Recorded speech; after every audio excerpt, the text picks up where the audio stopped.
All right, we made it. Oscar season's here. Welcome to the HolmFront.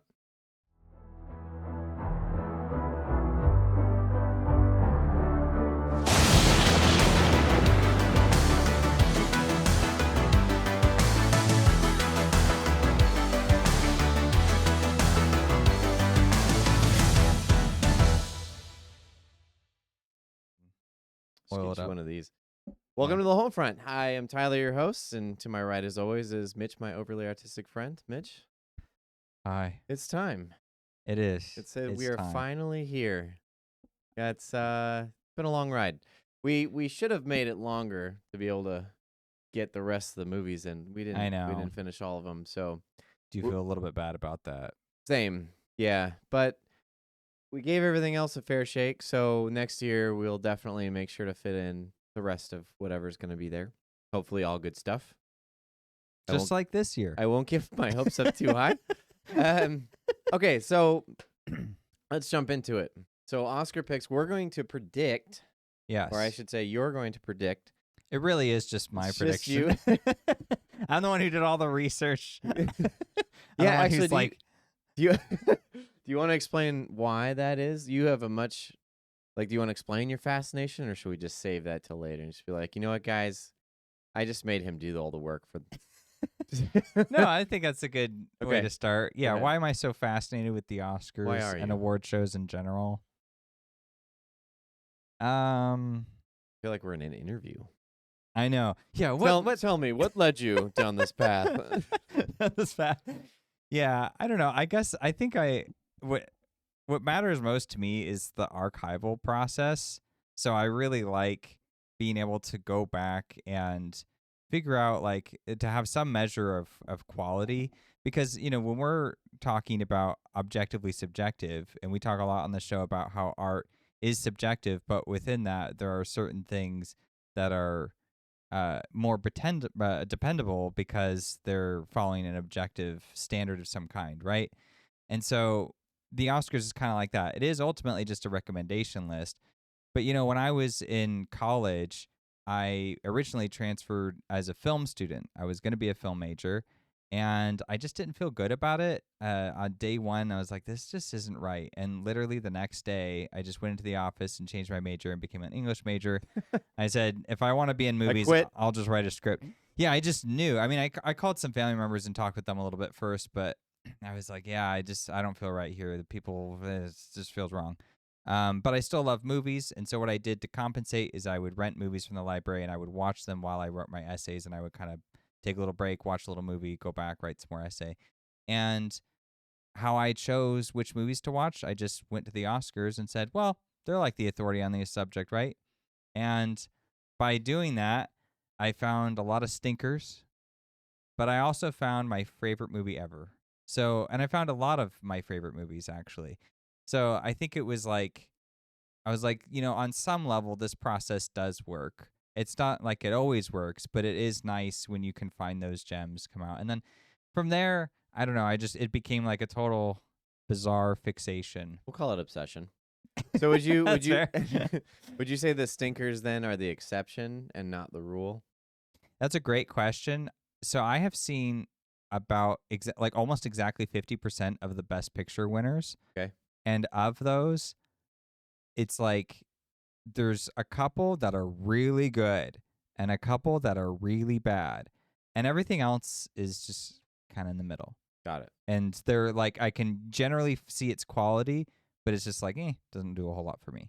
I will say that it's through this process that I've seen one of the worst films ever made. So, yeah.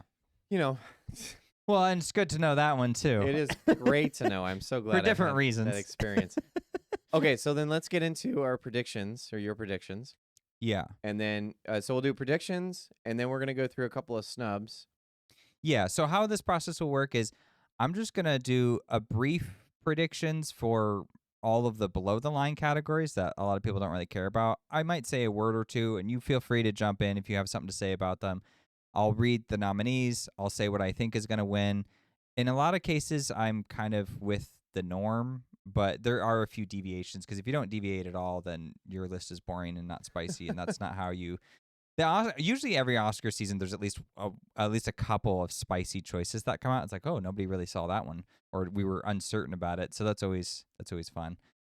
So I'll do that, and then we'll put most of our attention on Best Actor, Actress, Director, and Picture, because those are some interesting ones, and I have more to say about them. They're also the lists that we focus the most on over the show. Typically, yeah. So we'll do that. And then we'll transition to talking about snubs.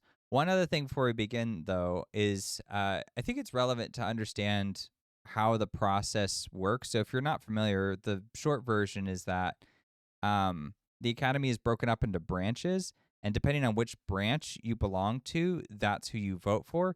So, for example, if you were an actor and I was a director, you would vote on who's up for the 4 acting categories, and I would have no say in that. But you would also have no say in the Best Director category. That would belong to me, and so I would participate in who gets nominated for that. And then once the nominees are determined by the separate branches, then everybody gets a vote on everything. So that way it's like, it should pass through some measure of quality of people who understand the craft they picked for that craft, and then everyone else can weigh in about whether or not it was actually a good movie.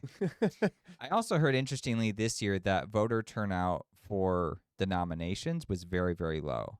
Oh, and I wonder if it contributed to Emilia Perez doing so well. Because if there was less people, it's like all you need is a small group of fans for your weird offshoot movie, and there you go. At that point, Okay. Also, after the Oscars are done, we're going to do a response video based on the winners, and then we have a couple of anecdotes that we've been collecting that we'd like to go over for a couple of those films, Emilia Perez being one of them.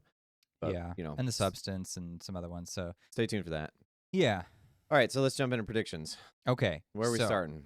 We're going to go bottom top. Bottom top. Starting with Best Visual Effects. Okay. And the nominees are Alien Romulus, Better Man, Doom Part 2, Kingdom of the Planet of the Apes, and Wicked. And HolmFront predicts, or rather I predict, that it'll be Doom Part 2. And the reason for that is all the other movies have apes. Except for Alien Romulus, which has an alien. Yeah, I was going to say. Instead of an ape. So I'll actually jump in here because I think this is probably the most apropos portion to put this in. So I watch a show, another YouTube channel that it's a bunch of special effects guys that will go over this stuff. And they brought up a really interesting argument, which I think applies to the rest of these categories, especially based on how you've described how this process works. So because this is visual effects, there's 2 ways of looking at it, essentially. Because they went through and they watched them and they compared the scenes, and they're like, hey, they went specifically with Kingdom of the Planet of the Apes and Dune. Those were the 2 that kind of stood out with these 2 arguments. One was Kingdom of the Planet of the Apes has one of the most stellar visual effects portions that they had ever seen. And these are special effects guys. These are guys that evaluate this for a living. And so they're like, well, this is something that will push the industry forward. It's a technical achievement. The movie itself might not have garnered as much praise as Dune Part 2, but this alone is like, this is a technical achievement that might help the entirety of the industry. Whereas Dune has a lot of special effects that just seamlessly fit into the film to where they don't draw attention to themselves. So it's an immersive experience, and so it's more, I don't know, artistic in that way as a whole. And so it depends on how voters are looking at it as to whether, because like you're going to have the special effects guys nominate this stuff, right? They're going to be the ones that like, these are the most impressive films for special effects. They're going to put them in, and then they're going to be looked at by everybody else. So that includes, actors and directors and everybody, and they're all going to look at it and be like, well, now what do we appreciate by the ones that have been appreciated by the crowd that, looks at this stuff. So special effects guys have handed this list. Which one do we like? Dune Part 2 is certainly the most immersive, and it's very hard to tell, like, where is special effects and where's not. And I think it's impressive for that. I like the immersion myself. Is that what you would vote for, Dune? Yeah, of course. Okay. I mean, I do like the special effects in a number of these other films. I mean, I really loved probably. Well, it might be set design more for Alien Romulus, but Oh, agreed. Yeah. yeah. But I mean, the aesthetic of the film in general is all extremely. I don't know. It's pretty. It's probably the best part of the film. But yeah, I don't know. I'd probably choose Dune if I were voting. It's a Yeah. biased choice, though. Yeah. I I mean, acknowledge that. part of it is like if Dune is up for Best Picture, then it's like in a bunch of other categories, it has more support just in general as a film across the whole Academy. So that's partly why it's more likely to win is that getting all the actors and the editors and the cinematographers to go on board with the movie that they didn't nominate Yeah. is a little bit harder than it is to get them to go with a film that they either have nominated or they see everyone else putting forward. You know what I mean? But the main reason is because there's just too many apes in the other movies. That I think unconsciously you will look at it and go, all right, well, that movie had one ape done really well, but this one had lots of apes done really well, but this one had apes that can fly. So which is the better ape? And it's just too confusing. So you'll just go, I'll just go with Dune. That's simpler. It's just getting away from comparing apes. They're like, you know what? Let's go with the worms. Well, you'd probably feel unqualified if you're an actor or True. something like that. I would imagine. Yeah. Yeah, that's fair. Okay. So, yeah. All right. Moving on. Anecdotes aside. All right. So you give me another category. What do you want me to do next? Let's do costume. Why not? Okay. So for best costume design, our nominees are A Complete Unknown, Conclave, Gladiator 2, Nosferatu, and Wicked. And this is a pretty easy one. This is going to go to Wicked because it's just really creative and there's a lot of them. And it's a really well-liked film, like, Gladiator 2. Conclave is pretty much just guys in robes. And It does look really good. Not to spend too long here, but do you agree with that decision? I know it's your prediction, but do you agree with it? No. I would vote for Nosferatu Fair. for this one. Same. Yeah. I love the just It was that great. spooky, Yeah. old-timey. Yeah. Anyways, okay, give me another one. Let's just go up the list. Let's go film editing. Okay. So the nominees here are Anora, The Brutalist, Conclave, Emilia Perez, and Wicked. This one is actually very hard. I think they pretty much all stand a chance of winning, so don't be too surprised if I'm wrong here. The only one that's maybe not likely is maybe Wicked because it's just so long and it's a part one and it's like musical plus like story. It was just they could have trimmed that up. My prediction is Anora, and most people are going with Conclave, so I deviate a bit from the pack on this one. Okay. But my reasoning will be revealed as we get further to Best Picture. Fair enough. All right, then we'll go with cinematography. The nominees for cinematography are The Brutalist, Doom Part 2, Emilia Perez, Maria, and Nosferatu. Uh-huh. This one's actually a fairly decent list. My prediction is going to be for The Brutalist. It was shot on real film. It's in VistaVision. It's really long. It's just like the kind of artsy movie that they would go for, but not too much. Because like Nosferatu, I think will get some support, but that's too much locked into its genre, and that's hard for them to get on board with. Okay. So, yeah. Do you agree with that one? No, I would go with Nosferatu. Brutalist isn't bad by any means. It'll be a very satisfactory win. I mean, yours is Dune, isn't it?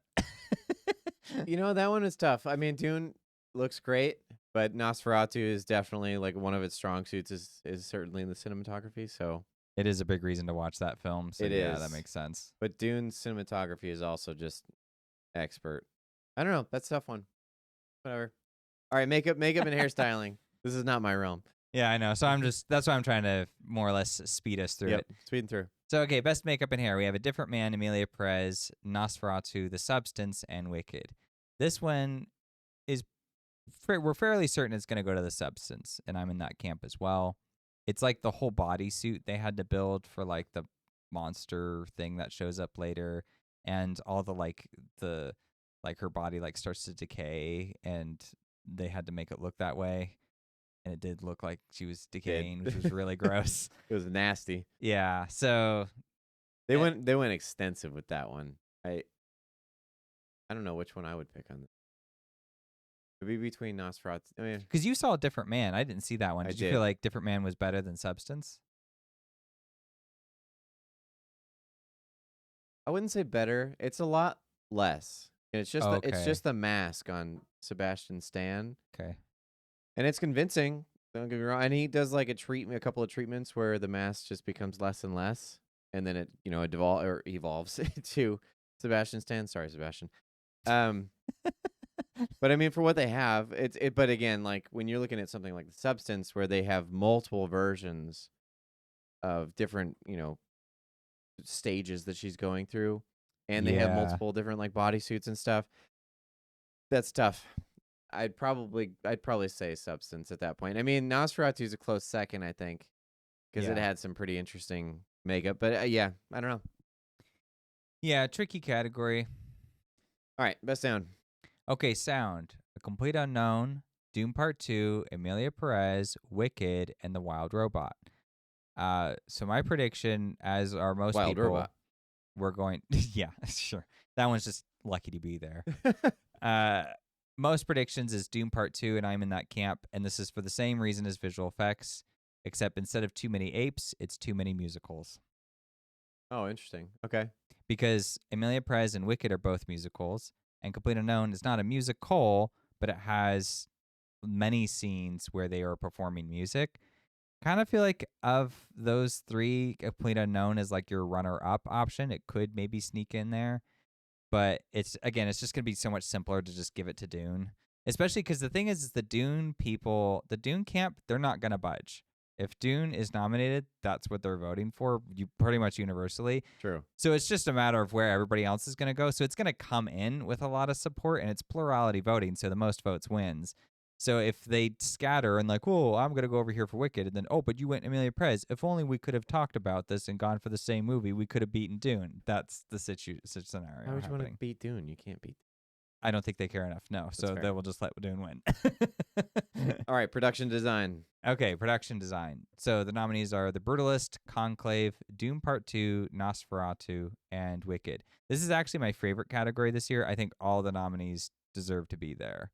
And I think they're the best of the year. The only one you mentioned was Alien Romulus. That I think is a snub. That would have been nice to see. That is a snub. We didn't put that on there, but that is a snub. That was great. You heard it here. Great set design on Alien Romulus. If nothing else in that movie, set design is awesome. Yeah, so production design, this is a little tricky. It's really between The Brutalist and Wicked, probably, because The Brutalist, like, most people are predicting Wicked, and I think that is ultimately my prediction as well. Yeah. But, like, the thing is, The Brutalist is a movie about architecture.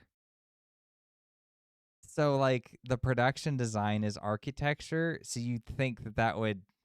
That's not what they're going to look at. I mean, Wicked is so much more flashy and stylistic that right. I think that's just going to appeal. Yeah. So. Okay. All right, moving on. Best music.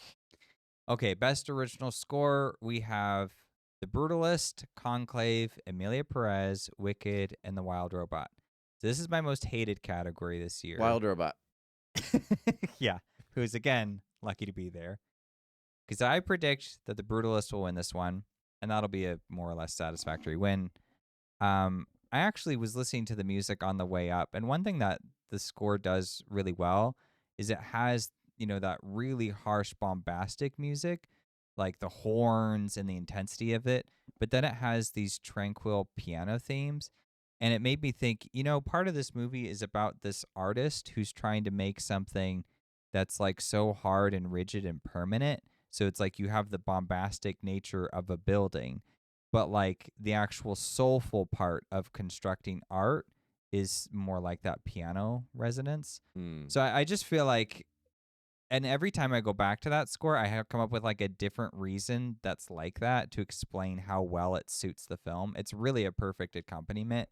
So I really do think that they are going to go Brutalist. I'm really confident about that one, to be honest. You don't think it's going to be Emilia Perez? No. And the reason why this is my most hated category is I'm so sick of seeing musicals here. this is a weird category because they have such strict rules about what's allowed. So Dune Part 2 it didn't qualify because it reuses too many themes from the first film, which you're like, okay, it needs to be original music. But then Wicked is here. And you're like, wait a minute, but Wicked's based on a musical where there's music already written for it. So I'm Which assuming... are the songs that they used, right? Like, they didn't make new songs for the movie. No, not that I know of. I think they have 2 new songs for the new movie, but I don't think there's any for this one. And even so, that wouldn't be nearly enough. So all I can think of is it must be the actual music, like the score.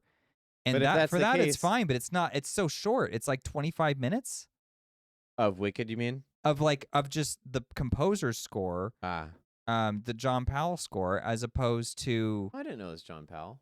Yeah, explains why it was so good. So, like, the music was great, but, like, so much of it was the musical numbers. And I don't know how that qualifies, or rather how that doesn't disqualify it. It should disqualify it. And in fact, I feel like this category should be rewritten to say best underscoring. Just call it that. None of this, like, no musical crap. They used to, in the past, have it as 2 separate music categories. You'd have underscoring, and then you would have musicals. For an actual, like, if someone's singing on set for the movie, then it's gotcha. Yeah, as opposed to just the composer's written music to accompany the picture. The problem too is that it puts specifically this. It puts Hans Zimmer at a disadvantage because so he created. If you're fans of movie soundtracks, he created a sketchbook, which I know it's on iTunes. I don't know about other platforms, but he went and created like the sounds of Dune for the soundtrack before the movies, and then kind of elaborated further on the themes for when the film came out. So when Dune Part 1 came out, he was pulling from that sketchbook and then expanding on it for that movie. But then you have repeating themes and then more from the sketchbook for Dune Part 2. And I imagine it's going to extend into Dune Messiah, but he's creating it for the entirety of the universe that will, exist once all these films are created. So he's building it with the overview of the fact that it's going to be in multiple films. He's not making it for one film. Right. He's wanting to fit a universe. And so, it would be a similar thing for like John Williams with Star Wars or like Star Trek, I guess, or Lord of the Rings with Howard Shore. Like, so in some ways it's like, well, you just disqualified because you used that song in the first one, or like how much of that has to be original before you qualify or don't qualify? Right. But your point is interesting with the Wicked. I'd be interested to see like how much does this include the musical songs, or is it just John? Because they say John Powell here, but I imagine like they're the ones doing the music for the musical numbers. I'd imagine. Because I mean, like they must be involved with it on some capacity, I would think. Because I think that's generally what happens. I mean, I think the one I can think of is actually Zimmer again. He did a movie, Prince of Egypt, back in. And if for those of you that are fans, great movie. But he actually wrote the musical numbers in that. So all the singing in that film is stuff that he wrote, and then he does the music for it as well. So I imagine that they're in charge of that, even though the songs are not original. So anyway, interesting topic, but. We were thinking it was a bit of a snub since Dune Part 2 had one of the best scores of all time, but also this year. Yeah, the comparison just makes no sense. And actually, you're bringing up Howard Shore for Lord of the Rings is very relevant because Howard Shore was nominated for all 3 movies, or at least the first and the third one. I think it was all 3, but it might just be the first and the third. And the funny thing about that is he was obviously writing the music for all 3 all at once because they were shooting the movies all at once. So I don't see how that would have been any different from what Zimmer was doing, just planning in advance. I'd have to listen to all the themes because like Zimmer and John Williams use very specific themes for specific things. Like the Spice has one, the Force has one, Luke has one, Paul has one. Like, so those kind of resonate. I don't think Howard Shore did the same thing. I think he may have had different sounds altogether for each film. I don't think that each character is like a theme and stuff. So here's an example. The Rohan theme never shows up in the first movie. Right. It only is in the second. But that's because Rohan isn't a point of discussion in the first film at any point. Right. So there's no justification for him to use the theme. So Howard Shore could have written it because he was working on the second movie at the same time or within close proximity. So, like, when you compare with Dune, though, it's like he's going to have to use the themes that belong, like you're saying, for each character. And if that character is in both movies, Right. their theme is going to be played again because that is their theme. He's not going to change it. So it's just annoying. It's annoying as hell. And I've reached the point where there's always like one or two on the list. I'm like, that's a good one. And then everything else, I'm like, why are you even here? And so this Emilia Perez Wicked crap, get out. You should just be in your own separate category, but there's not enough musicals. Case in point, they have actually a category for best musical film. It's all written up. I've read it. It's like this huge document explaining all the rules and the criteria and how it would work. But there needs to be at least 7 competitive nominees in a year. So that way. When's the last time 7 musicals were made in 1 year? There's probably at least that many every year, I would imagine. But it's just a matter of, are they any good? And is people even seeing them or watching 7. them? So yeah, It's like only 7. Yeah. The fact that 2 made it is like, whoa. Yeah. So anyways, Okay. we can move on. Let's move on. All right. So best music. Okay, so now best music original song. So the nominees are Al Mal from Emilia Perez, The Journey from the 6888, Like a Bird from Sing Sing, Mi Camino from Emilia Perez, and Never Too Late from Elton John, Never Too Late. So I, like everyone else, am predicting that this is going to go to Al Mal from Emilia Perez. I don't think the backlash is enough to hurt it in this particular category. I think it's hurting it in Best Picture, definitely hurting it in Best Actress and Director as well, but not so much here. I don't really care about this category.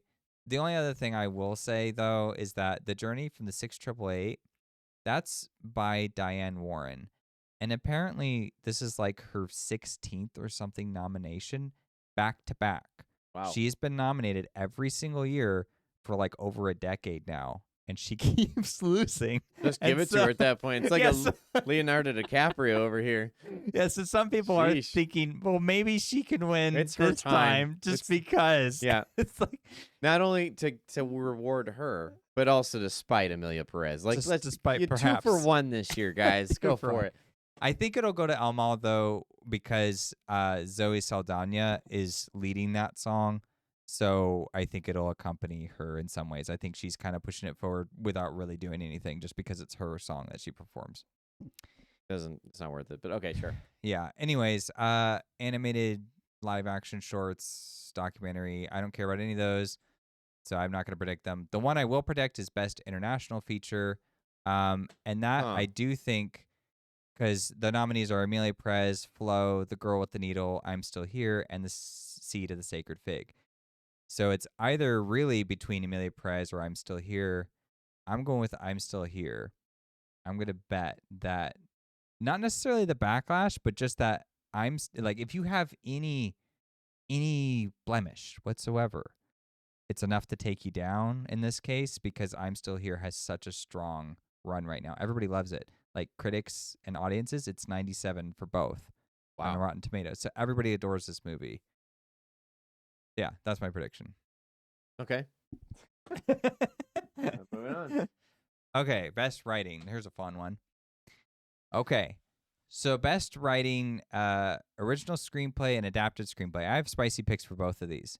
So for original screenplay, the nominees are Anora, The Brutalist, A Real Pain, September 5th, and The Substance. Most people are going Anora. I'm predicting The Substance. Why? Explanation forthcoming. Okay.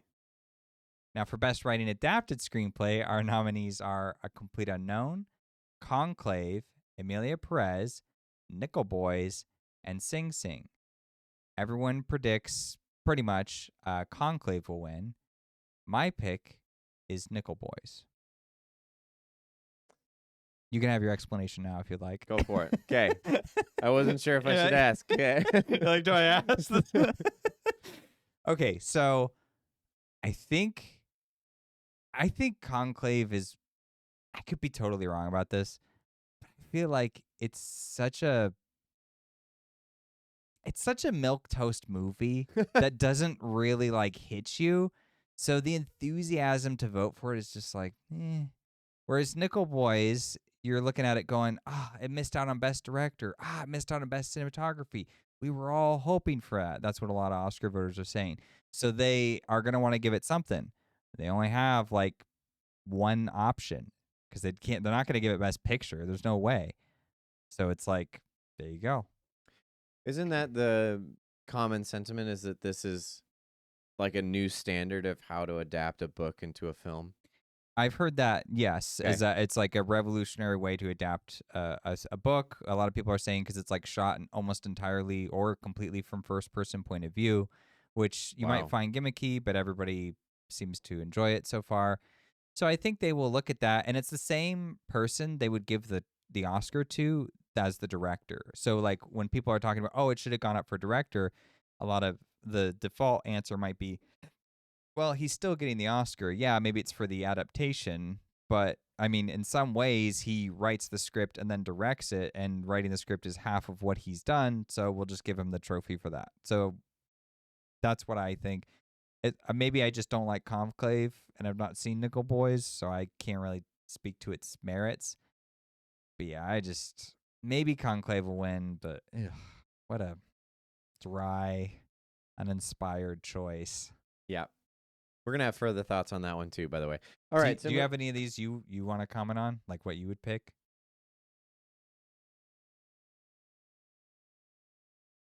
I figured it's writing. This is one you know pretty well. I know how to write, but how to adapt something into a screenplay is entirely different. No. Well, original screenplay then. Like, what would I choose? Yeah. Because you've seen all those except for A Real Pain. Yeah, I would probably between Anora and September 5th, because I don't know, September 5th is really engaging. Yeah. Um, And succinct. Doesn't waste very any time. succinct. Whereas Anora, kind of wanders, and then it proves to you in the end that it was doing it on purpose, and it wraps it nicely with a bow. So it's kind of I don't know, it's an exercise in like how best to use a pace. So probably between those two. Hmm. Like I said, more thoughts on that on the next video. All right. Okay, so we're almost through, and then we're getting into the big stuff. So, best actor in a supporting role. I'm not even going to go through the nominees. It's going to be Kieran Culkin from A Real Pain. He's just killing it. Nobody can beat him. He's won every major award leading up to this point. I didn't see the performance, so I have no feelings about it. I do have one sentiment, though. My vote would be Guy Pearce from The Brutalist because hands down. that was my favorite performance all year. So great. Him using like his neck muscles when he's standing still to be like projecting neck muscle tension. It's just crazy. Yeah, of the ones that I've seen, yeah, Guy Pearce is definitely, yeah. And his weird like two-faced personality where sometimes he's nice and then sometimes he's kind of like He's almost like scary. bipolar. Yeah. Yeah, that was strange. So yeah. Fantastic. Almost as good as he was in Iron Man 3. Okay, best actress in a supporting role. Okay, so for this one, this is going to be Zoe Saldana for Amelia Perez. She's the same thing as Kieran Culkin. She's just destroying the award ceremony. It's totally her year. And like, if there is a good part about Amelia Perez, it's Zoe Saldana, just because she's a woman Zoe of class. Saldana. Yeah. This is not the role I would have given to her. No. I honestly would have picked probably Felicity Jones or actually even Ariana Grande. Oh, really? Because she wasn't bad. I was very surprised, and maybe that's all it is that I had a low bar and she went past it, but but I was like, okay. I mean, she actually filled the role. Maybe it's just because she was acting like herself, which you can take as an insult if you want. But Felicity Jones, like, she's actually got some range. She does. She's really good in Brutalist. Did a really great job. I mean, most people know her from Rogue One. I also know her from a film called Monster Calls, which is it's a very dramatic role. Which actually, you'd probably enjoy the film. It's a very art house kind of piece. Okay. How to deal with grief kind of a thing. Oh, interesting. Yeah. But then this one, like, doing the accent, being a paraplegic and just kind of how I don't know, she did a great job. Zoe Yeah. Saldana, like she's had so many great roles, and she has like this. She has also a very wide range. Like Yeah. just thinking of all the things that she's embodied, she's a very like exotic Yeah, type of personality. like Star Trek Yeah, and she's a horror in that.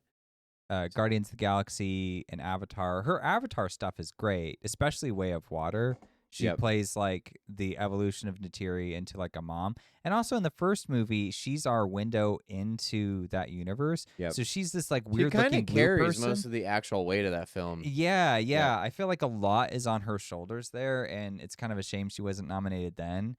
Yeah, it would be really hard to vote in this category because you're looking at it She going, deserves it, but yeah, this is not the role that I would have picked.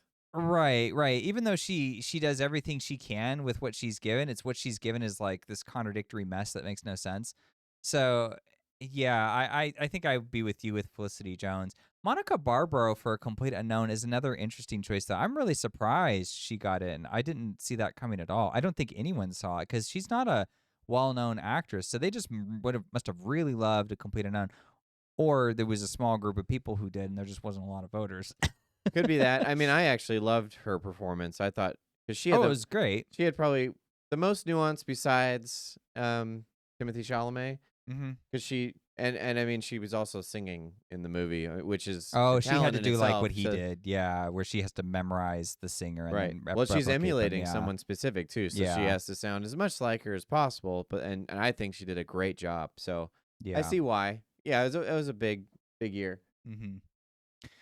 Okay, now we're up to the big Three. the big four. Sorry. Four. Okay. So, actor in a leading role and actress in a leading role. I'm going to do these simultaneously.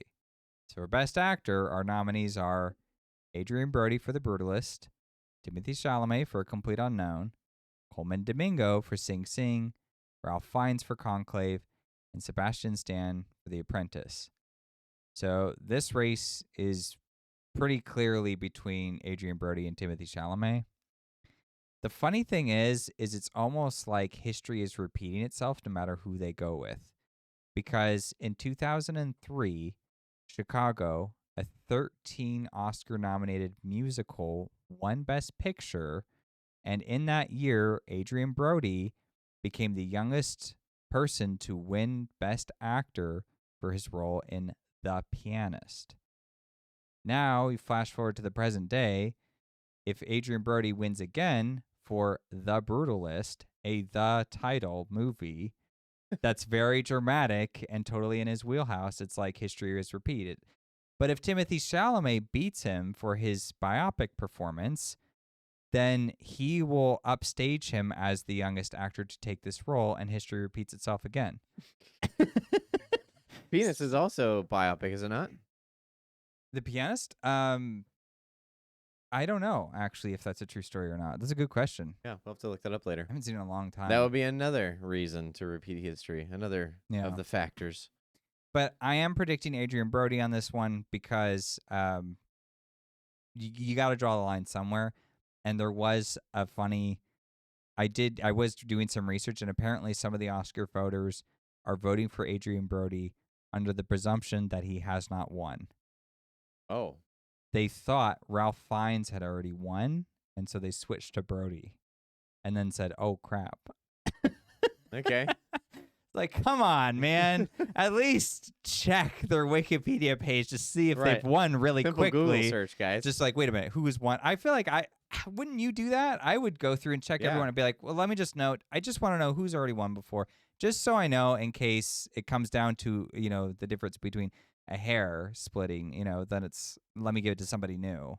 The who's other not won before. The other side of that coin is that I don't want that to influence my decision either. Well, let's say you make your decision, you're down to 2 and you can't decide, then would you go and check? Because that's what I would do. I would go and check. But the thing is, I'd probably know in advance anyways. You probably would, yeah. Yeah, that's a tough one because I want his performance to win me over, not whether he's won before, Like, it doesn't matter. Because at a certain point, Yeah. It's like John Williams winning something. It's like, well, yeah, he did something this year, so of course he's going to win. Yeah. It's just, I don't know. And Ralph Fiennes, good actor, yeah, sky's blue. It's one of those things where it's like I'd rather just him win on the merit of the piece that I'm evaluating rather than trying Mhm. to. But I get your point. Yes, at a certain point, you do have to be like, well, what other factors can I throw in here to tip my scale? But Yeah. I don't know who I'd pick. I liked Chalamet's performance. I understand Brody. I just didn't like the movie, so Yeah, okay. that kind of tones everything down. But it's not that he didn't do a good job. It's just like, Right. yeah, I don't know. That's a tough one. Also, Ralph Fiennes, even though he's the only one that did anything in that movie of note, Yeah. he did do a great job. His character doesn't make a whole lot of sense, but in this case, I would actually vote for Ralph Fiennes because I can't believe he's not won an Oscar before, and I'm not That's insane. above the career vote win, assuming it's a very, very good performance. And this is a great performance. Yeah. Like everything he does is so controlled and so like engaging. His character's not deep. That's the only problem. He made it as deep as he possibly could with the source material. Yeah, but I don't think your character necessarily needs to be deep in order to win an acting Oscar. Right. I mean, what if you do a really comedic role? I mean, isn't that what Kieran Culkin is doing? So, I don't know. yeah. We haven't seen that movie. Okay. So, yeah, but it's probably going to be Adrian Brody. Now switching over to Best Actress, our nominees are Cynthia Erivo for Wicked, Carla Sofia Gascoigne for Amelia Perez, Mikey Madison for Anora, Demi Moore for The Substance, and Fernanda Torres for I'm Still Here. For the Fernanda Torres fans, no, she won't win. It's between Mikey Madison and Demi Moore, and the split is not going to be to enough degree that Fernanda Torres can swoop it in the middle. That's just not happening. So let it go. They're going to, I'm Still Here is going to get international, and that's the end of it. Okay, my prediction here, though, slightly on the spicy end of things, is Mikey Madison. There's it's pretty much a coin toss because Demi Moore has won pretty much everything, but she lost BAFTA to Mikey Madison. And BAFTA has crossover voters with Oscar voters. Timothy won his BAFTA. For a complete unknown? No. He won at SAG, which is the Screen Actors Guild. Okay, never mind then. Yeah, and the Screen Actors Guild, they're more populist voters, so I don't think that will sway too much. The BAFTA went for Adrian Brody, so that's why everyone's like, all right, Timothy, you're probably out. But That sucks. we're still flipping coins on Best Actress here. Now, here's the thing, what I think. Yes, Demi Moore has it's that sort of career win, right? Because it's it's that comeback narrative. They love that. I mean, you're not alone because you know this stuff even without following the Oscars. Everybody knows that. But here's the thing. They do also focus on the performance quite a bit. They will focus on the merit of it because they're not above giving someone a second Oscar. In fact, if I'm not mistaken, every single nominee for all 4 of the acting categories, Adrian Brody is the only person to have won before. And he's probably going to win again. And, if they're just looking at the performance, then he should win, right? And they shouldn't go with the sort of career picture of this. But the thing is they don't always do that. You can look at just recently with Michael Keaton for Birdman. Birdman won Best Picture, Director, Screenplay, a whole bunch of stuff. But Michael Keaton lost. In fact, most people thought he would win. Career comeback, makes sense. And then, nope, it went to Eddie Redmayne for some biopic performance. Stephen Hawking, that's who he was playing. Theory of Everything. Yeah. Which is a great movie. Yeah, and it's a great performance. It is. Right? So with Demi Moore, I think it sucks, but this is also why I'm predicting Substance to win screenplay, as I think they will do that. Because if you don't give Substance anything in these 2 categories, it's sort of it's a self-fulfilling prophecy of what The Substance is saying, a movie about a has-been actress True. that gets beaten out by a younger, hotter. In the words of The Substance. In the words of Dennis Quaid himself. Okay. So there's that. It is also a horror picture, and she's very much like a supporting actress in her own movie. More thoughts on that later. And more thoughts about why the things that help Mikey in a moment. Okay, so scroll up. Best Director. Now, we talked about this before, and I changed my mind. The nominees here are Sean Baker for Anora, Brady Corbett for The Brutalist, James Mangold for A Complete Unknown, Jacques Audiard for Amelia Perez, and Coraline Farge, I think, that's how you say her name, for The Substance. Coralie. I think it's Coralie. Coralie. Okay. And then it's Farge, I think, is her last name. I said before I was leaning Brady Corbett, but there was one statistic I forgot about, and that's Brady Corbett's very young. He's like 36. He's too young. He's out. Sean Baker is now my prediction. Wow. For Anora. You want to explain what that means? Yes. So here's the thing. Let's just jump into picture now because it Comparing explains all that. those two statistics, which one is like more not detrimental, but which one's more dramatic or what do you mean? Impactful? Well, because you have one that's young, and then you have one that you're about to explain. Sean Baker? Mm-hmm. Well, yeah, I mean, he's like in his 50s, I think. But no, I'm not talking about age. I'm talking about what you're... We'll get into it. Go ahead. Oh, okay. So, so the Best Picture nominees, could you just put them up? I'm not going to read them off, because I don't know exactly how that's going to ranking. But just so that everybody can see them. So we have Anora, The Brutalist, A Complete Unknown, Conclave, Doom Part 2, I'm Still Here, Nickel Boys, The Substance, Wicked. Is there another one? No. There was supposed to be 10. And Amelia Perez. Okay. So that's a nice little touch. Did it myself. Okay, so my prediction is that Anora will win Best Picture. But here's the crazy thing. This is going to get into some weird math. Maybe you want to call it conspiracy theory, but up to you. But it does seem to have an effect.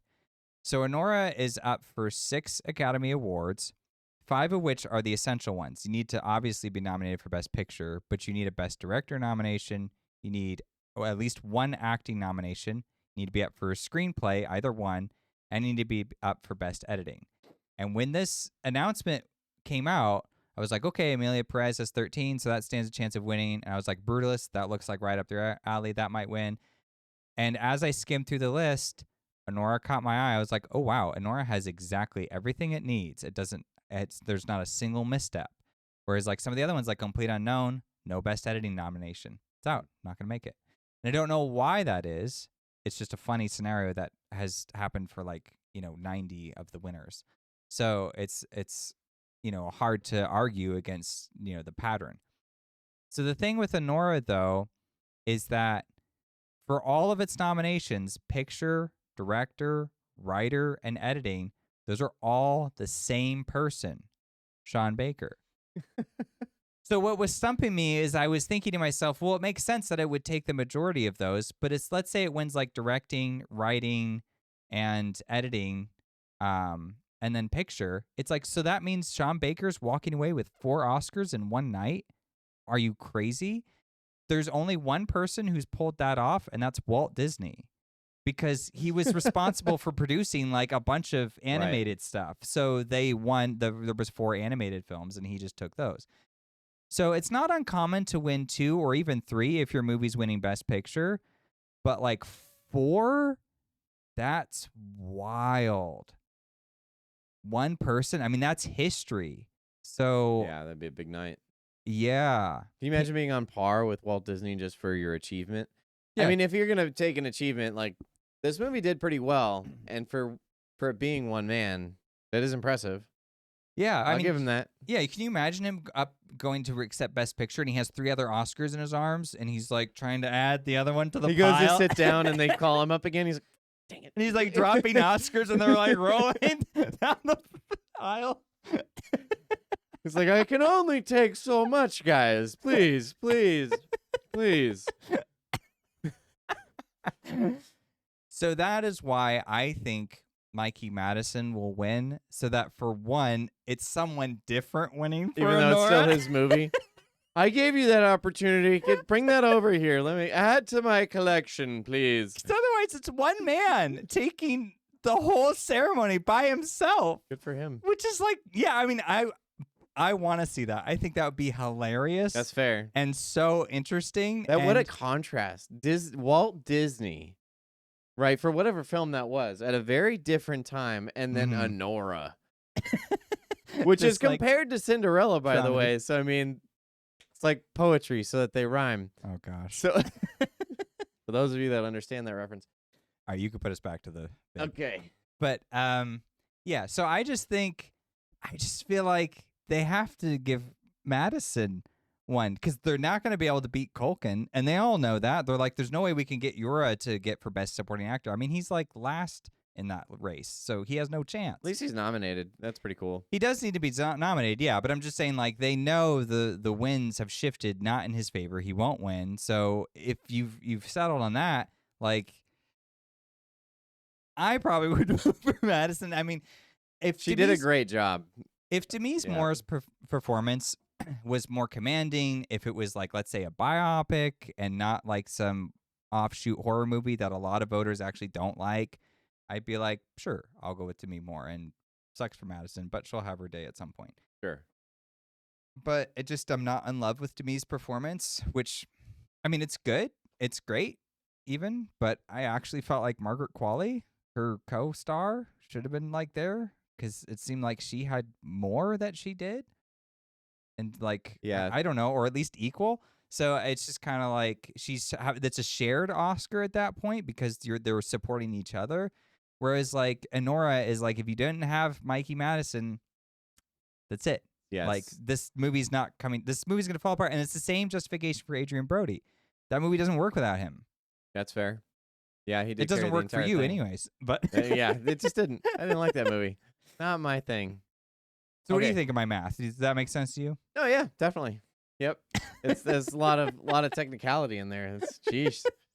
It's a very weird year, and quite frankly, anything can happen. Yeah, it's created a lot of corners and just kind of difficulties. Mm-hmm. And like I said, it's very technical. So Yeah. I'm interested to see how we're gonna watch it. Very interested to see how this goes. Also, too, if your movie wins Best Picture, only 20% of the time do you not also win the most awards from that year. That's so rare.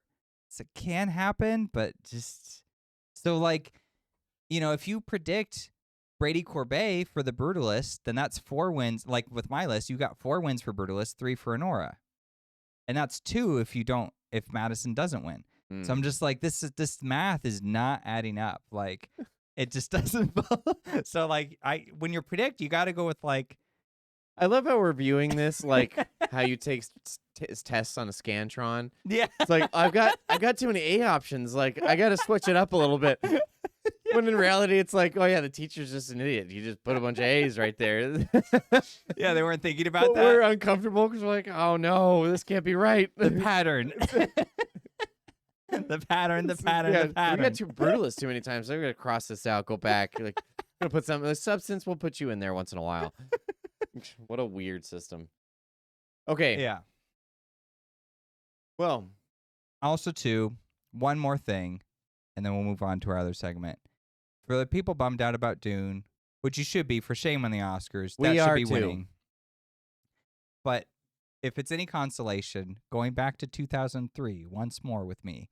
it's like poetry, so that they rhyme. Yes, we go back.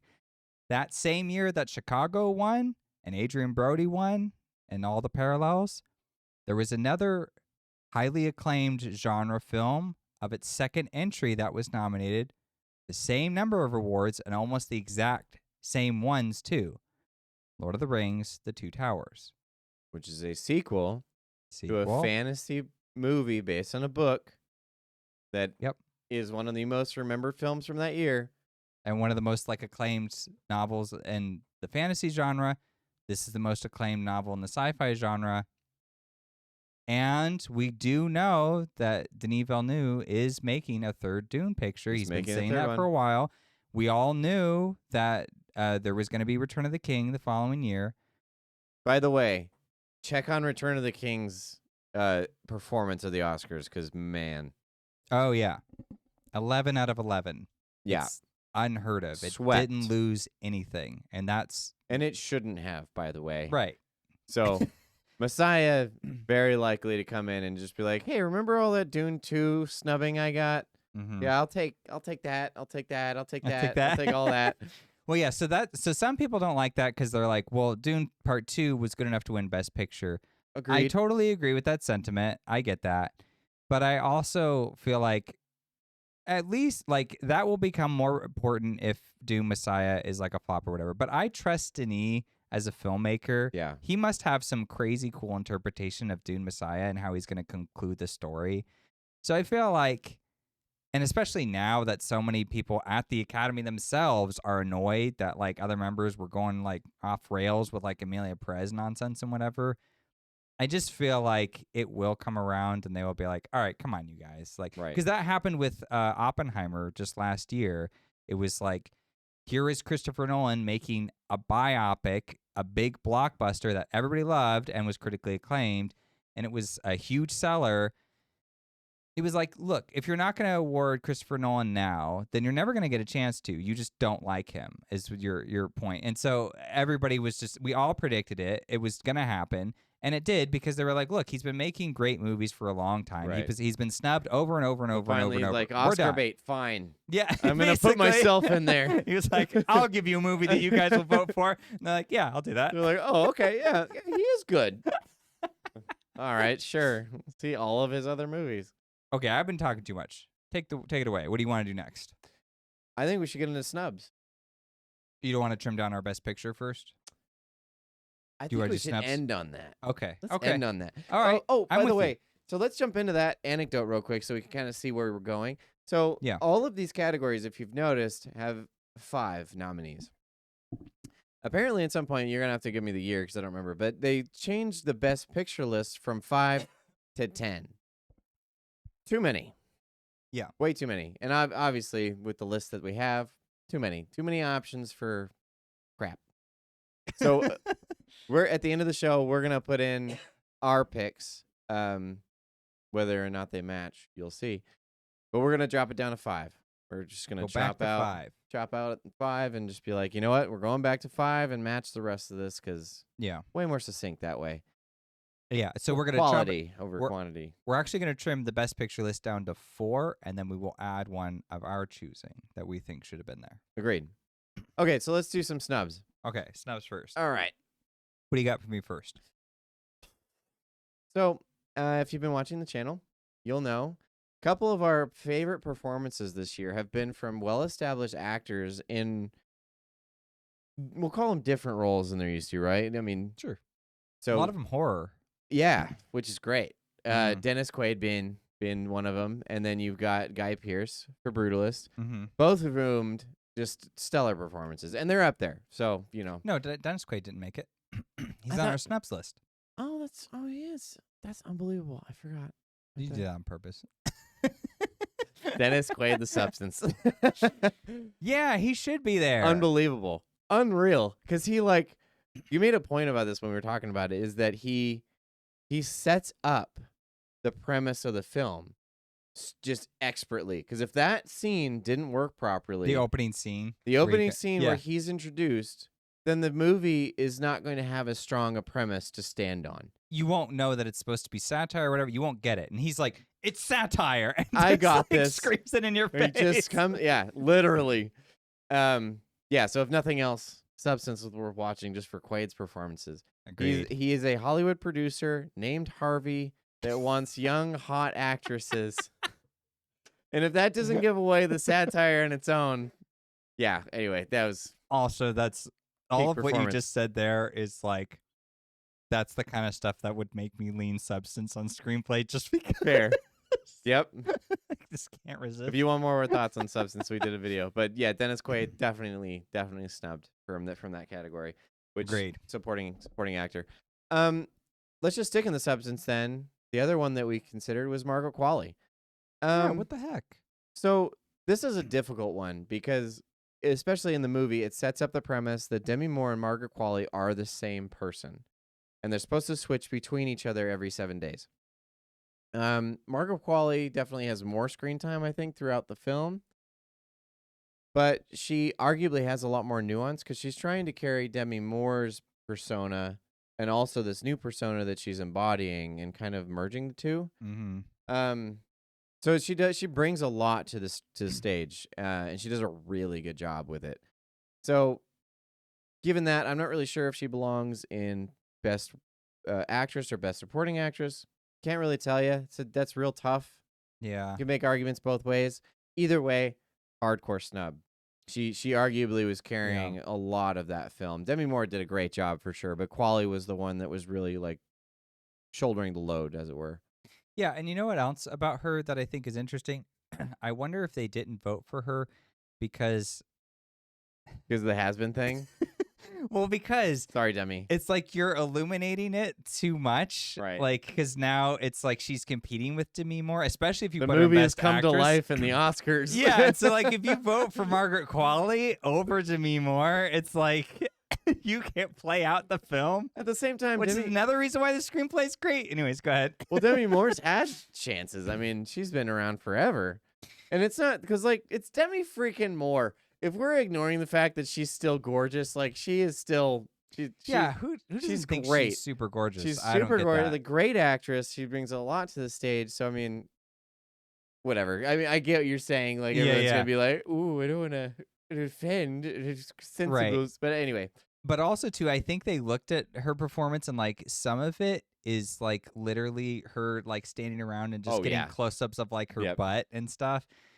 Oh, you're talking about Qualley, yes. Qualley, yeah, because she has to be this, like, poster child. So she does a lot of stuff where they're like, she's okay. just a straight sex symbol in the film. Yeah. So there was a lot of the director telling her, like, okay, Margaret, like, you're just going to say Sue in a very sexy voice. The camera's just on your lips. Ew. That's all we can see.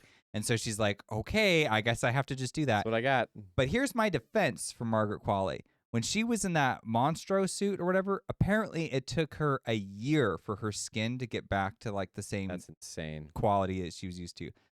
That's some serious work. And I have a lot of respect for actors who will put themselves through stuff like that. I don't necessarily think they always should. Yeah. But like DiCaprio for The Revenant, some people feel like, that's like a weak win. And I'm like, no. He was like out in the frigid cold and like getting soaked wet and then like eating like buffalo liver, like real buffalo liver, and then like sleeping in like a horse carcass. So like that's like serious method acting. Like pretty good. Give him a freaking gold trophy. It's fine. We should go over Hollywood disasters or like behind the scenes nightmares. Oh, that would be fun. That would be a lot of fun. Yeah. Like I was watching one for Wizard of Oz, this behind the scenes thing. Oh, the interesting. Tin Man, he had actual aluminum in the paint that they were putting on his skin. Ooh. Clogged up all of his pores, so he had to be hospitalized because he was breathing in too much of it too. It was that. The witch got burned. One of the scenes where she like drops into the smoke, she gets stuck in the trapdoor, got flamed. Crazy stuff. John Rhys Davies in Lord of the Rings. He also had similar issues. He had a lot of. It was like eating at his skin. The amount of makeup that they were putting on, and because he was doing it for hours at a time. Anyway, a lot of these are fun anecdotes. Okay, so let's go to another one. Okay, you got two more acting ones. We got two more acting ones. So let's do Heretic first. So did a film on Heretic. Also provided one of the best performances this year, probably in a long time in general, was Hugh Grant. Where was Hugh Grant? What the heck? Seriously. How did he not make this list? The Golden Globes got it. He was nominated there. Oh, good. I wanted to see Hugh Grant up here. If you want to talk about carrying a movie, the script is solid, don't get me wrong, but Hugh Grant came in and was just like, I got it. And it was insane. Like, the guy was just, whole letter grade. Even if it was an A+ already, he's like, it's S tier now. Yeah, but Hugh Grant literally, like, the execution of the script had to be done in such a way because it's this like subtle manipulation where it leads the characters on and makes them super uncomfortable and then tries to give them something fake that they will like relent and like loosen up their safety nets. And so he's like tearing down their like those protective measures you had when you're talking to strangers.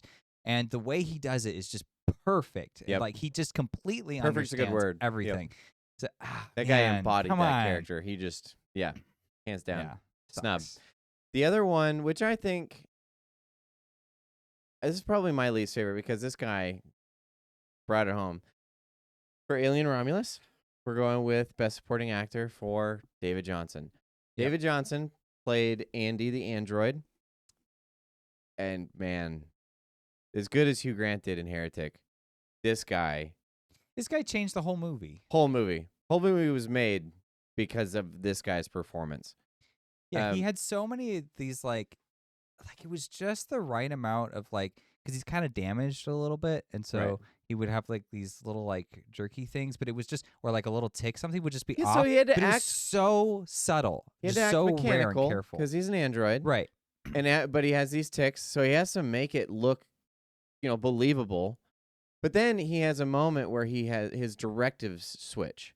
Right. So then he has to add the already nuanced character. He has to add further nuance in order to embody someone whose motivations have shifted. Right, his prime but doesn't want to directive, reveal that to them. but he's got to keep it hidden, and he did it so expertly.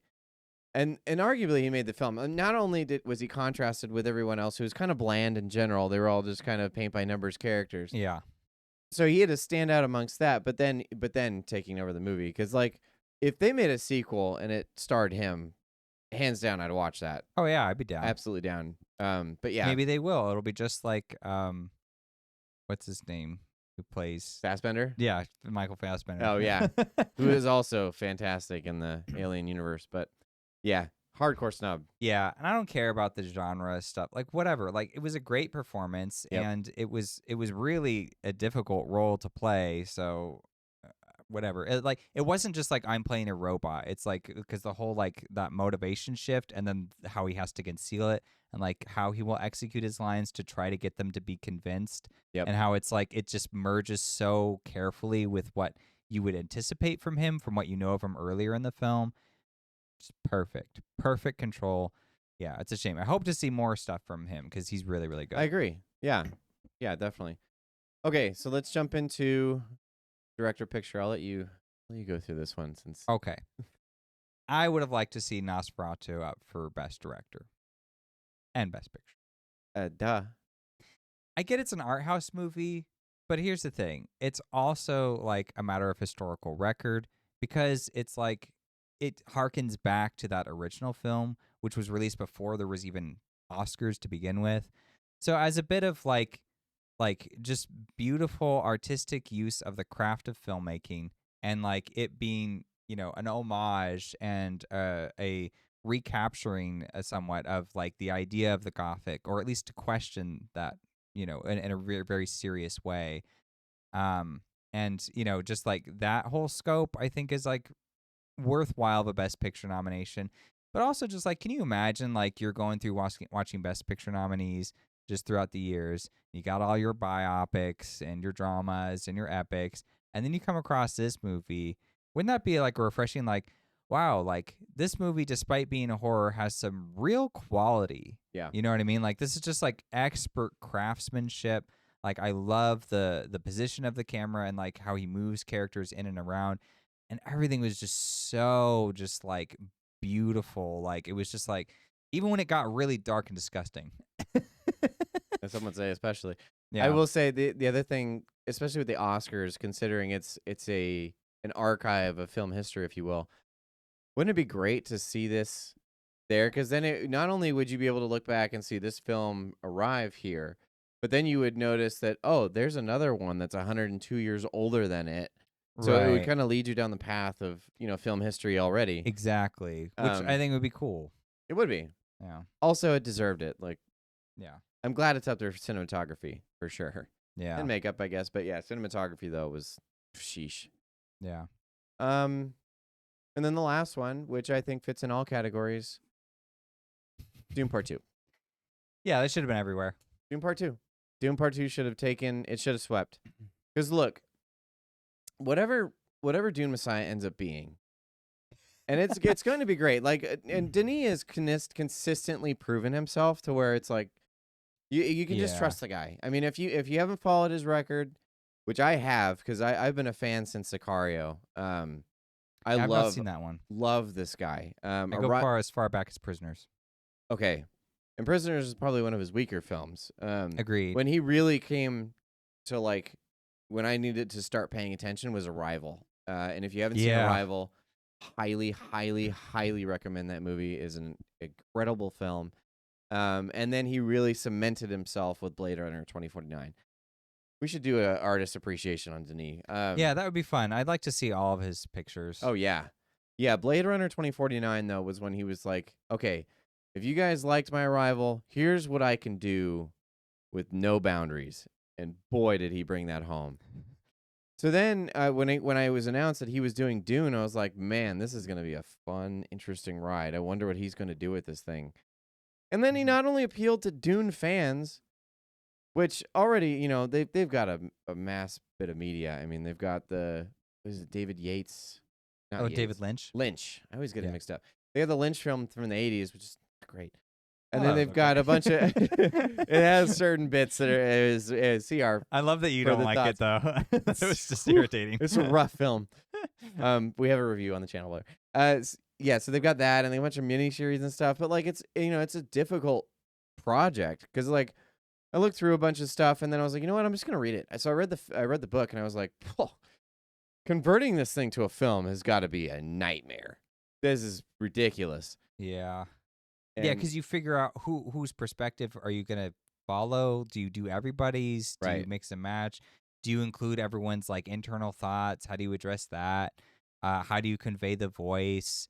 There's Just- a lot of questions that need to be answered, and you need to figure out a way to do it visually. And Yep. he's such a visual storyteller. Yep. So Man's a he's visionary through and through. yeah. He definitely knew how to take the project as a whole, like Peter Jackson did with Lord of the Rings, Mm-hmm. and just like, all right, I got it. And what you see is it really feels like everything he wanted on screen made it to screen. So then Dune Part 2, though, for as much as I love Dune Part 1, which I understand that most people consider the weaker film, and it is, Dune Part 2 was just like nailed in perfection. I mean, Yeah, almost everyone agreed that it was just a vast improvement. Everyone I've showed it to has been like, I don't really care about the first one. Then they saw the second one, it's like, wow, this is really good. I see where it was building up to. yep, it won everybody over. But again, it brought in Dune fans, it brought in mass fans, and just it's a phenomenon. It was one of those very rarely seen achievements in film. Mm-hmm. Just in the wide scope that it brought, that it should have won. Yeah, It's like unbelievable. yeah, like think of it this way. Why is it so hard to pick a movie that's just like excellent filmmaking craftsmanship and that's like entrenched in something that like movies can do? Like movies can do science fiction and fantasy. Right. And They can do it well. Yeah, and it's like there is like I get like a lot of it is, very like tropey. And so I understand the stereotype against them. Same with like horror. I mean, we talk about it all the time how horror is like the slasher stuff and it's like I'm not Jump really into scares that. and The such, jump yeah. scares. Yeah, it's cheap. Horror is cheap to make. But that doesn't discredit The Substance or Nosferatu. Or Hereditary. Or yeah, exactly. Like those are horror pictures that actually said something or have really good execution of the craft. And so it's just frustrating when we have to constantly default to like milquetoast stuff like Conclave, where it's just like people talking. And then it's just like I twisted the ending around for my own personal benefit. Right. And you're like, I'm the new Shyamalan, basically. yeah, and it's just like yeah, so it's very frustrating. I also feel like too it's different when you're adapting like, I don't know, some rando's sci-fi novel, but this is Dune. Like this is like literally the most important science fiction novel ever written pretty Right. much. Like it's right up in there. Just as Lord of the Rings was like one of the most important fantasies ever written. So I still have hope for Messiah, and I wonder if perhaps it's someone insulting, but maybe they just didn't get it. Which is like crazy to think because one of the criteria for a Best Picture winner is how well it reflects our sensibilities, interests, and concerns of our time. Right. And the film that does this the best is Dune. Absolutely. I mean, if you're one of those people who's just like, oh, all I am is frustrated about the election or that's all I can think about. It's like that's what this movie's talking about. It's talking about what happens when someone gets elected and put into this position of power and they are not going to be able to control that power, or rather it's going to corrupt them, or you give it over without knowing what you're actually going to. But And that was the original point of the book anyway, which is a critique of the process of power, right? Well, the process of power, but also of Messiah figures in general, which is why Dune Messiah was written, because apparently enough people didn't understand from the first book. Which is what I'm saying. He's like, well, I got to write Messiah and like really nail it home for those that aren't getting it. But it's a like, be careful who you put your faith in. Putting these people on a pedestal and then realizing that they're just human. Right.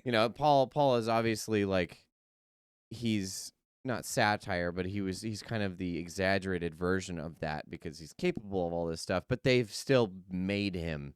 Right. And then eventually he crumples beneath the weight. Anyway, it also becomes a beautiful tragedy though, because he means well and he has the best of intentions, but he's also aware that this power can corrupt him, and it does. And he sort of does not see the avenue for which it can't be that. And so he's just like, this is the only path I know of that I can perceive to free these people. And it's just this horrible, holy war, as they want to call it. But it's war, and it has all these horrible consequences. So yeah, it was a masterpiece. Watch Dune 2. If you haven't seen it, go watch it. Just pause this, go watch it right now. All right. We should rank the Best Picture nominees now, then. We should go get down and dirty. So our top choice. Our top choice is Dune Part 2. Dune Part 2. Duh. Okay. Should I just show the graphic? I don't know how to do where you're like, you list them and you come up as you list them. So you're just going to see my, as we said before, we're going to crank that list from 10 to 4. And then we add one. And then we're going to add one. So let's say what we remove first. How about we do that? Oh, yeah. So let me bring up the one with the 10. Okay. What do you think deserves to be removed? You have to. See, you can't just be removed. You have to deserve to be removed. Deserve to be removed. I think you're going to say deserve to be here, but it's deserved to be removed. What deserves to be I love removed? how there's an honor in being removed. It is. And this year, yes. There's at least 2 that deserve to be removed on this. All right, so yeah, the Amelia Perez one is first. Deserves to be removed. Never should have been here. I'm sorry, I know that's biased, but like, see our video? This is a terrible movie. Here's the thing. Everyone pretty much universally hates it. There's like a small subsect of people who like it. For the people who like it, the onus is on you to explain what's good about this movie, because the rest of us are not getting it. You know what? I'll do this. If you like Amelia Perez and you can present, let's say like 2 or 3 bullet points, put them in the comments and we'll talk behind the scenes. Maybe I'll have you on the show and you can explain to us what it is about this movie that makes it worth it. I'd be interested in that. That is a good proposal. I agree with this. Okay. I mean, because the thing about it is like, it's like one of those, the creativity of like, oh, well, it's like blending genres. It's like, get out of here. Blending genres is not the most complicated thing in the world. And if you don't blend it well, then it doesn't work. Blending soap opera melodrama and saying, oh, you're just supposed to laugh at it, or you were taking it too seriously. It's like, you're the one who made him a mob boss who killed hundreds of people. So, yeah, that one's out of here. It's not that remarkable. It really isn't. It didn't feel that way. It didn't feel like, oh, I'm going to go back and revisit this. So that one's first. So you're saying you're not going to watch it again? I'm sorry, go ahead. Go on. The next 2 are going to be I'm Still Here and Nickel Boys, just for the fact of us not seeing them. We haven't seen them. If we saw them, maybe they would cut out something else. So our apologies. But we just didn't see it, so it just didn't count. But my next one then after that would be Wicked. I'm sorry, Wicked fans. That was just so slow. It wasn't bad. And there were so many people. It seemed like everybody, even like detractors, were like, oh, yeah, I kind of enjoyed that. I'll watch it again. And I was like, I get what you're saying, but my gosh, it's so slow. It's a part 1. It's too slow. The problem with it is like, because we don't dislike slow movie. Dune 2 is our big pick. I mean, that is a slow movie. It's not the fact that like it's slow pacing. It's too slow. And then one of the things that we had was that the songs purvey a point, which they then make in dialogue right after they're finished singing the song. And it's like, or vice versa. And then just repeat that the whole movie. Right. It's like Zack Snyder with his slow-mo. It's like, dude, okay, I got it already. Just chill. Just move on. It's also just, There's just no forward momentum with the movie, so it's Right. just really tiresome. And to be fair, we haven't seen the play. We might like it if we saw it, I guess, but And we're not musical fans, not musical fans. but you love Phantom of the Opera. Love that movie. I love Chicago. So I can enjoy a musical. It's not that it's a musical. Right. It's just the execution of a musical is just like, This one didn't cut it for us. Yeah. Maybe part 2 will help it. Like Dune Part 2 helped the first one, even though we loved the first one. We'll see.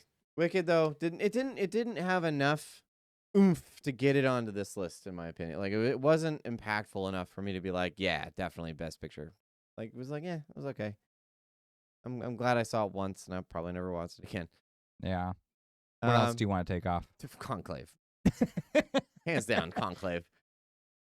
Which is funny because that's like the runner-up if Anora doesn't win. But like, my gosh, It's just winning by existing at that point, though. It's Yeah, not by yeah, merit. exactly. It's like, oh, well, this is just the next choice. which is a good reason why there should not be 10 nominees, so that way it doesn't filter down to the most generic of the choices, because that's what Conclave is. And I'm really getting tired of milquetoast movies winning Best Picture. Right. Because Like, there's too much passion for the other films. Yeah. One way or the other. Like, too much passionate hatred for Amelia and too much passion for, whatever, Nora, I guess. Nora and Dune. Here's the thing. I almost would rather Amelia Perez win Best Picture over Conclave, just because at least it inspires provokes people. hatred. I mean, it gets a reaction out of me, and I can wrestle with the movie, and I can debate its questions, and I can ask myself, what was the intent, and how did it work? I can try to give it another chance. With Conclave, it's just like, look, I know what I'm getting. I'm getting the same thing over and over and over. It's just like a Spotlight or a Green Book, where it's like, it's generic. This one had potential to like do that story justice, but it just failed. You want a good comparison of a movie that's kind of similar? A Man for All Seasons. That's a Best Picture winner. It's one of the slowest movies ever made, and I imagine most people by today's sensibilities would not like it because it's so slow.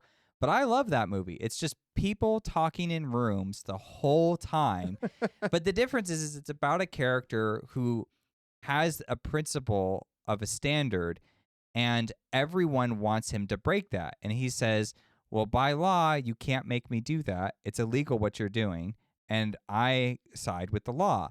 And the whole movie is about how they manipulate and contort the law in order to get him punished for it so they can go about doing their dirty work.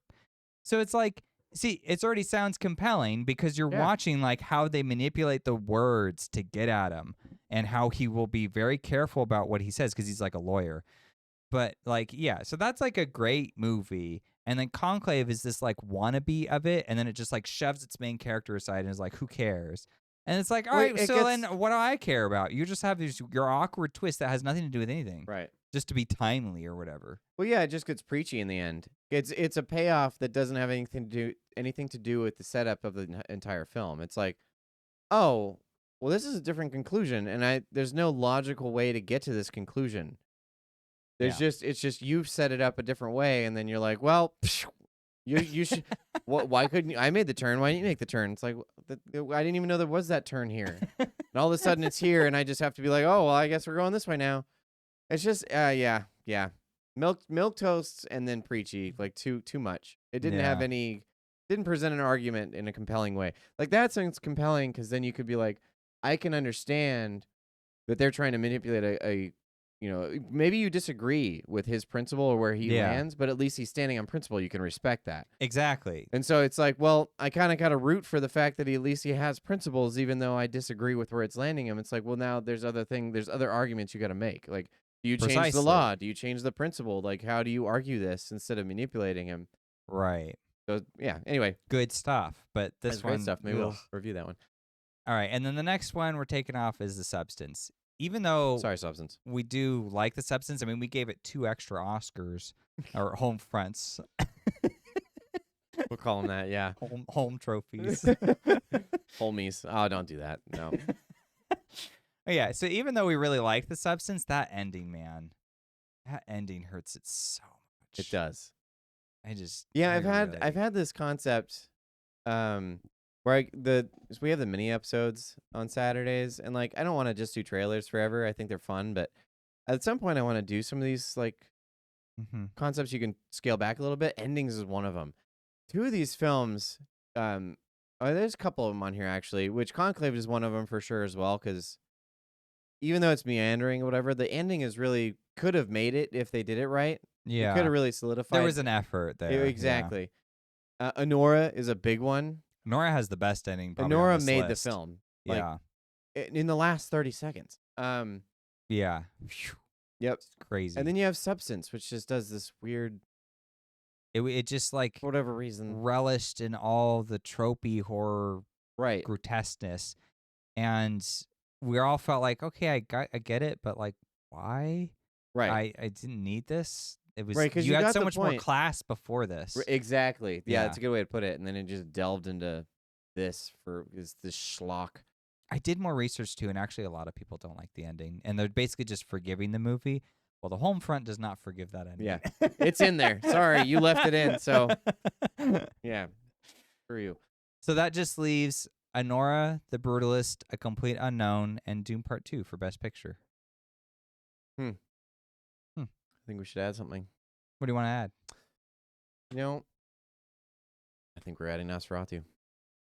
Which they already knew because we already said that earlier. We already did. We made a case. Hopefully you forgot by the time we announced it.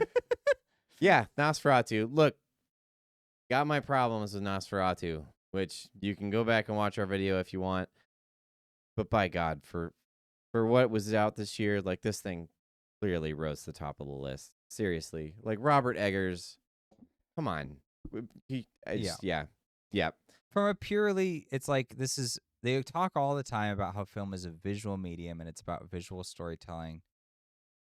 What are you talking about? Right, this is like Where's prime example. Nosferatu?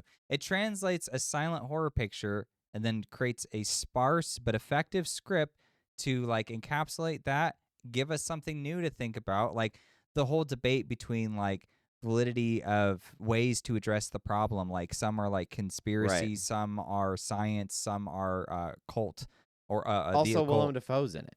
Yeah, William Dafoe's in it. William That's Dafoe is in another this snub, movie. by the way. No, this is probably one of his weaker performances, all told. But I mean, Yeah, he's but still if it's in it. William Dafoe, I want to see him on the Oscar. Exactly. He just deserves to be up there, I want to see that man win someday. It's driving me crazy. I'm like, come on, guys. he's so good. He is so good.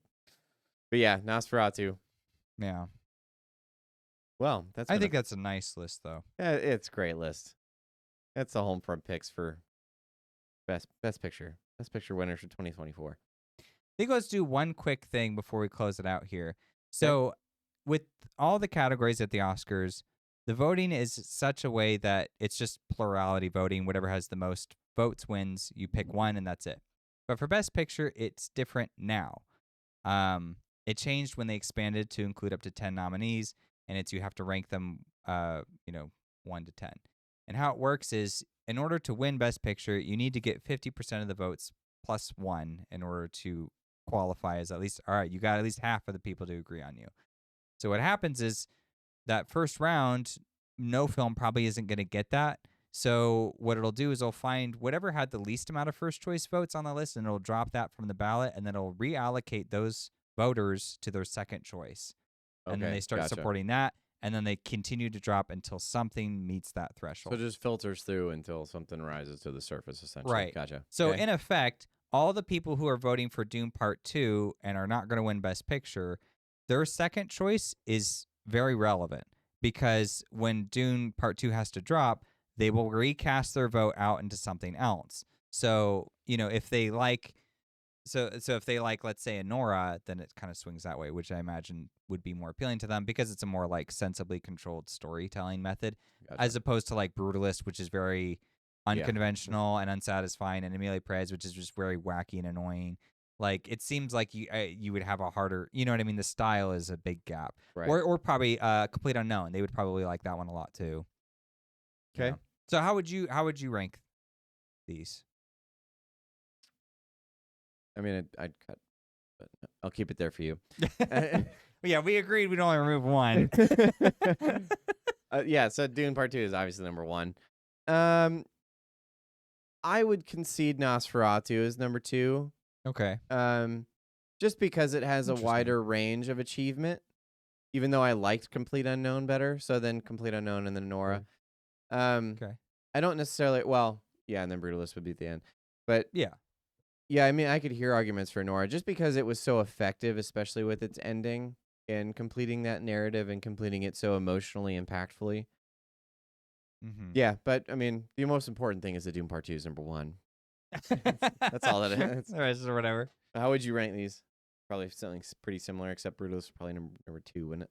No, actually, I think I would put Brutalist at number 5 as well, to be honest Okay. with you. Okay. Because even though I admire what it's trying to do, I just feel like I can get a better movie out of Brady Corbet. Hmm. And so I wouldn't cash Probably. in my chips just yet. Whereas, like, with Anora for Sean Baker, I'm like, I might get a better movie from him, but it's just going to be on par with Anora. It's not going to be that much better. So I think what I would do is Hopefully he sees this and tries to prove you wrong. He's like, I'll show that guy. I'm that gonna random YouTuber. I'm gonna get him. Yeah, okay. So I would probably do. So here's the thing. It depends on what the rest of the ballot is, because I would factor that all in. It wouldn't Sure. just be the most important film. So if I could give Denis the whole sweep of wins, if I could give him Best Director, if I could give him Best Adapted Screenplay and cinematography and music, like I want all of it for a Dune epic win. But if I can't get that, I think I probably would default to Nosferatu and be like, all right, I'll take my chances later. I'll do Nosferatu 1, because that doesn't necessarily need all of that. It's such a weird art housey movie. Like Edgar's is, if he ever wins Best Picture, which he probably won't, given the kind of movies he likes, he's not gonna be able to get that comprehensive look because his movies are just too genre focused, and they're just too art housey, unconventional. They're not satisfying in the same He's way got a that you wide usually audience, but expect. it's a very specific audience. Yeah, because even a lot of pretty horror narrow. fans don't like Nosferatu because it's so like cultured. That's what he is. He's like a cultured horror movie maker. Gotcha. So it's a very So he's almost like a classy cult following type of guy. yeah. Because he's got a higher class than yeah. most cult films will garner, but he will garner a cult following inevitably, Agreed. Yeah. which he probably already has, by the way. Yeah. For those that weren't following him, he picked up a bunch with Nosferatu for sure. And now they're very interested in his next film, which apparently is a werewolf something or other. Oh, yeah. Okay. Yeah, I'm curious to see more of his stuff for sure. So, yeah, I would do Nosferatu, and then I would do Dune Part 2 because, it doesn't have to meet that special criteria. It's nice. I'd prefer it, but it's still a great film. I can only rank it so low here. And then I would do Anora third because that ending is so powerful, and I feel like that is worth a lot. Mm-hmm. And I feel like the subject matter is more difficult to talk about than A Complete Unknown.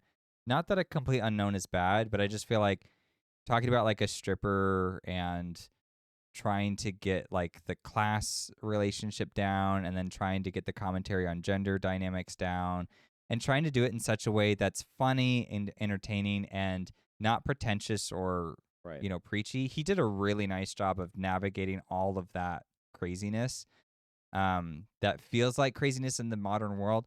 So I really appreciate and admire that about Anora. So yeah, that would be my third one. Not wrong. And then I would go with A Complete Unknown next.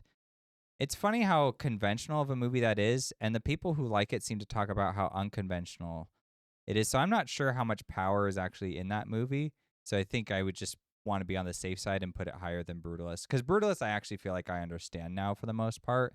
And there's probably deeper stuff than what I was able to grasp. But I'm also just like, whatever deeper stuff you have was obnoxious the way you went about it. So Not wrong. Okay. Yeah. Good list. All right. Cool. Well, you got any other closing thoughts? No. All right. Let's we'll be back after we watch the Best Picture Oscars or the Oscar ceremony on Sunday, and which is streaming apparently on Hulu if you're interested. At some point I would like to, it'd be fun to try and stream us watching the Oscars and stuff, but that'd be cool. I got to figure all that out technically, and I'm the producer, so I'm very limited on my skills. I have a hard enough time with the stuff we do. But yeah, then we're going to have our following thoughts. And I think we'll just do it on that Tuesday. So we're working on the schedule, but I think Tuesdays, Fridays, and Saturdays, kind of what I'm landing on at the moment. But again, like we're working on this whole thing as we're going. Like this is very difficult to structure this whole thing. But yeah, we'll have some closing thoughts after the Oscars come out, and then some further thoughts on some of these films that we're collecting. So stay tuned for that. We'll have a couple of sparse episodes coming in on the weeks to come, and then eventually we are talking in the background about where we kind of want to take the HolmFront next, and so we will kind of make more clarity on that. But there'll be some buffer episodes before we get to that point, and then we kind of launch into something new. Yeah, so So- stay tuned. And All right. thanks to all the fans that watch. Like, Yeah. comment, subscribe for those of you that haven't already. But we do like hearing what you guys think. So, I mean, put your list down below. I'm interested to see what you think will win and why. And again, for those of you that like Amelia Perez, Please explain. if you like I said, if you can give me a couple of really good reasons, just like 2 bullet points. Let's say 2 bullet points in the comments. Just let me know that you know what you're talking about. And then we'll talk. We'll like get together behind the scenes, and then I'll see if like we can actually make this work on the show. Because I'd love to hear a debate on why this movie deserves anything. Yeah, I'm always interested in that kind of stuff. I think I can respect where you're coming from, even if I don't respect the movie. But at least like I can respect you and for having an opinion and being able to articulate it, right? Yeah, we're willing to hear dissenting opinions. I think that's interesting. Yeah, I because just don't think there is a valid dissenting opinion on this movie. yeah, I mean sometimes movies it's just like you're on the right wavelength with it or you're not. And sometimes, you'll watch something like 10 years down the road and you're like, "Oh, I hated that movie." And then you revisit and you go, "Actually, this is great. I'm enjoying this now." And sometimes your opinion doesn't change. I mean, art is interesting that way. So, Yep. That's what makes it art. yeah.